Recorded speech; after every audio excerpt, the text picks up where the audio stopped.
మనిద్దరి మధ్యలో ఏ జన్మలో ఏ తీరని రుణం ఉందో, మరెందుకు ఇంతలో ఈ బంధనం ఇన్నింతలు పెరిగిందో, అమాయకమైన నీ చిన్నారి నవ్వును ఏ తల్లి కందో, ఇటే నీ దారి ఉందని నిన్ను ఏ సుడి గాలి పంపిందో.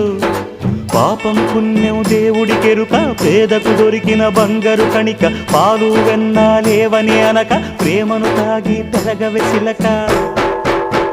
వలేసే పాడు లోకం కంటపడక ఉండు నాయనక, ఇలా నా గుండెలోనే గువ్వల కొలు ఉండిపోయింక.